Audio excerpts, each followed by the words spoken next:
This is Data Recordings 2 Digital Journal. I am Obelisk of Malice reporting upon my recent experiments. However, before I begin, I'd like to preface by setting a few expectations. These experiments are not for the faint of heart, and within this video I'll be mentioning a few more unethical tests this recording, including changing animals at a genetic level for certain purposes.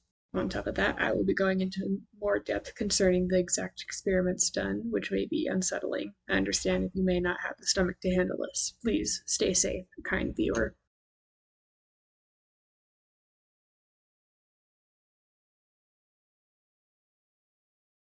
As I mentioned near the end of my last recording, I thought to try my hand at creating purposed organisms, specifically one for more comfortable clothing, though now my assistants are in on the mischief, and the entire process has taken a turn to be certain. Regardless, I'm excited to report on what they have all affectionately dubbed the Unidol. Allow me to specify that the naming of this species was done by my assistants, and I was not allowed an opinion within the matter. The creation of this creature was specific to solve the issue of our current synthetic outfits, which are scratchy, irritable, and difficult to produce. Along with this, the space station is innately cold, and I can manage to find out the time to figure out why suitable outfits for the cold are a must. The Unidol is a furred creature made through genetic splicing. They are a larger canine-esque species with skin that stretches from their two front legs to the end of their tail and stripes that run down their backs, though there are a few versions I've made with completely blank coats. The Unidol lacks back legs. It is instead made to climb trees, or rather the vertical columns of their pens, and glide from a taller height to a shorter one, then use both its front arms and strong tail to quickly climb to the top of their tree. Metal column thing. The Unidol is kept within a test chamber about an acre in size, with metal columns filling the area, with a height of about 5 meters. We began with subject Tripolo, a cross of some lizards of a desert planet who only has 2 front legs, and a larger mammoth-esque creature of an icy planet not far from where I'm stationed. The subject Tripolo was quite the mess. They always are the first few splices of DNA. The creature had 3 sets of legs, long scaled patches of skin along their sides, and a long lizard face that slowly turned into a disgustingly long mouth that was reminiscent of the trunk of the mammoths. Subject Tripolo was quickly dispatched, as its internal organs were doubled, and the immense pressure on its stomach was going to result in its skin bursting, which would lead to a long and painful death. Subjects 001 through 045 were encoded with genes that ensured the creature would only grow to a certain size and that the lizard did not pass its face onto the offspring created. There were a few highlights of this section. Subject 006 was mixed with an aquatic-based lifeform, resulting in their protective coating oozing into its fur, causing them to feel as though they just barely teetered between slimy and heavenly soft. We decided any coats of fur being used in the future from any animal shall be washed first, with conditioner. Subject 026 was mixed with a canine species instead of a mammoth, resulting in shorter, coarser fur and a fiercer temperament. While subject 026 was certainly a step forward concerning fur length, it had to be dispatched due to its violent nature.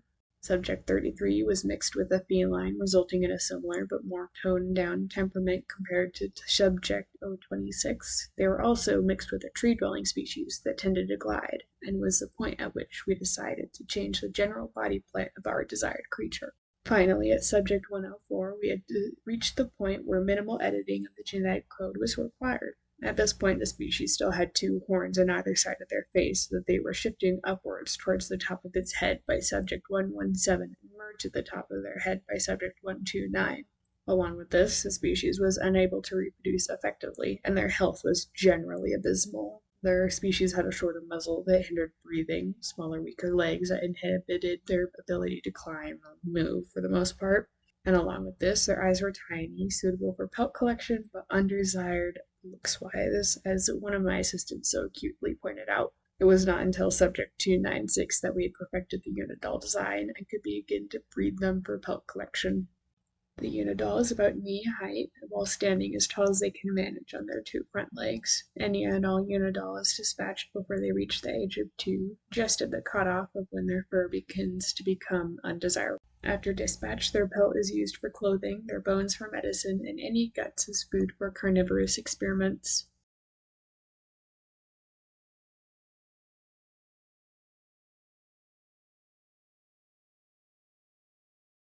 My assistants are quite fond of the Unidolls, and currently we have only one that has lived past the age of 2.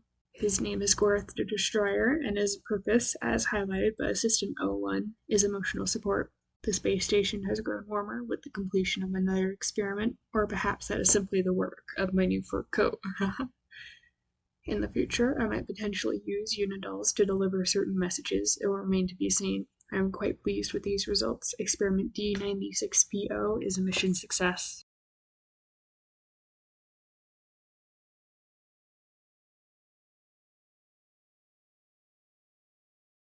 Experiment T84WD is a second purposed organism I've made since moving to the new space station.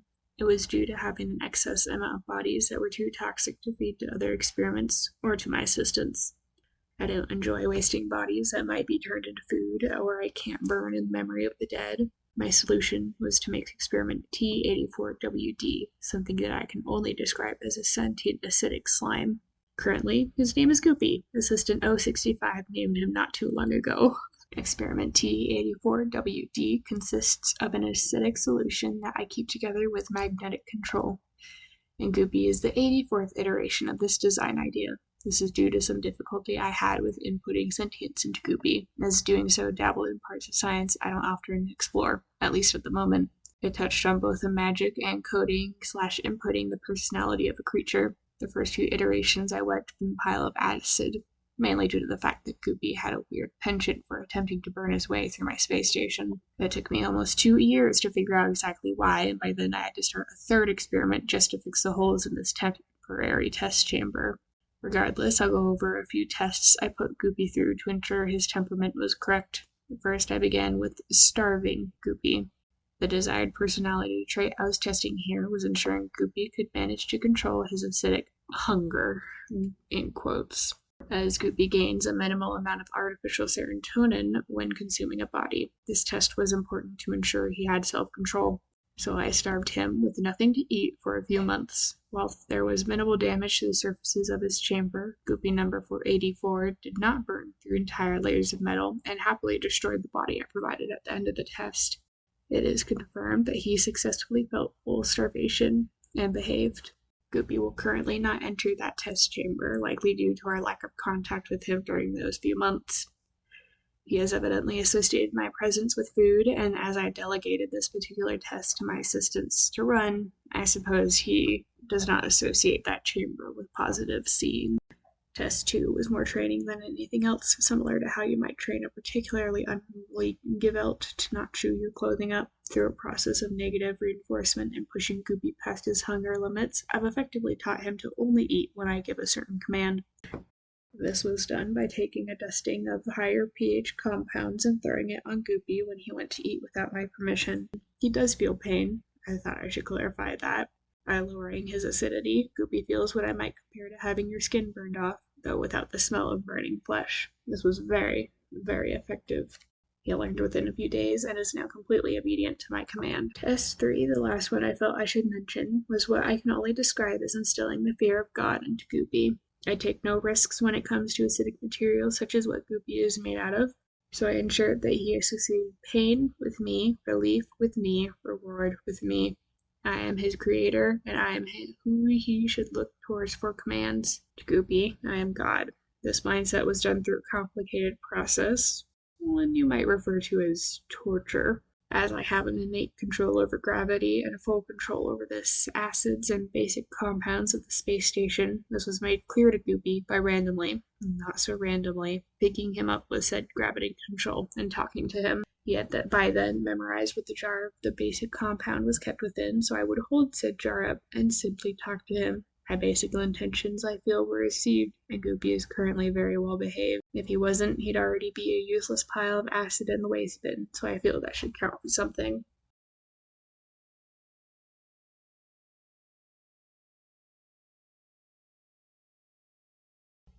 It took a total of 83 failed attempts to complete experiment T84WD and 43 total tests to stress test our little ball of acid. But I'm happy to say that there have been no accidents, major or minor. Goopy is given free roam of the facility at this moment in time and has proven perfectly useful in disposing of toxic bodies that I am unable to get rid of otherwise.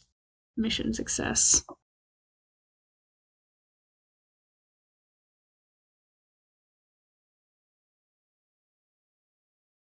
Experiment R01OS. This experiment could have been avoided entirely and was a hassle to piece together within my limited free time. As mentioned previously, experiment T-84WD caused substantial damage to the space station, of which I had to repair myself.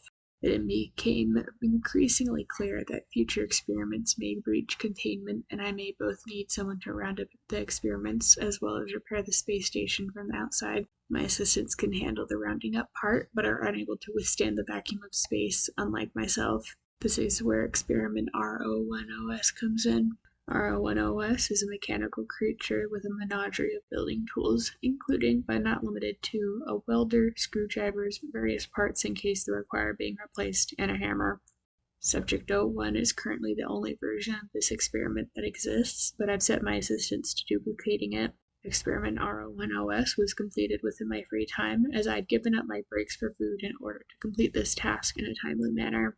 I spent about a month piecing together experiment R01OS. There were about 201 iterations of the damned thing over that period of time, as I would piece it together, test it, change it, put it together, test it, and I assume you would understand the gist. Experiment runs on what I am referring to as a Wornell battery. It does not create power, but draws it from the surroundings. As experiment R01OS will never leave the space station, I thought it best to have it simply draw power from the power grid.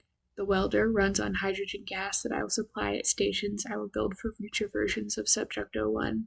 The hammer has a particularly complex design, as I thought it too hindering to design arms or the such for a robot that would only need it to swing a hammer. Instead, I gave them a compact hammer. It is pulled back with tension and released at varying speeds with perfect precision. Subject 01 has successfully repaired a minor hole within the space station, made by Goopy version 34, and faced no difficulty in finding, assessing, and fixing the problem presented.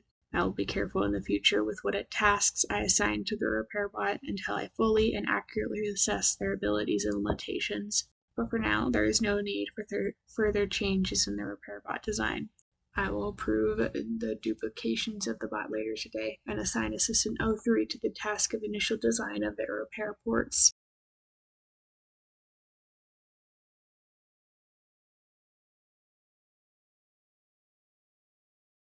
Experiment R01OS has yet to prove its usefulness within the space station, but it seems promising as my test drive was successful. In the future, should I require a more refined design, it will be a separate experiment, as I feel this one may be cursed. Now, if you'll excuse me, I must go consume a few pounds of food to make up for the nutrients I failed to consume during the duration of this damned experiment. Mission success.